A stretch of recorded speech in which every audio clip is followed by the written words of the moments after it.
בגננו הגדול. לילה לילה מסתכלת הלבנה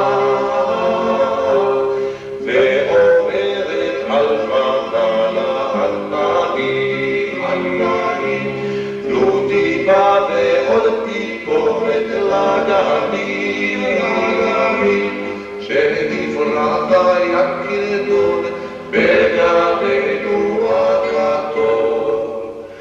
כך אומרת הלבנה לעננים,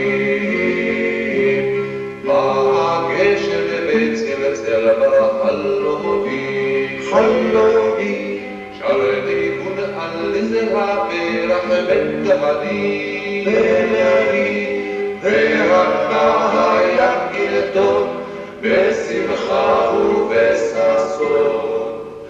למה השם צלצל בחלוני, ומחר בצאת כולנו אל הדר, ונראה שם את הפרח הלבן, ולכבוד היקרדון וישיר את הפזמון, ושמחתו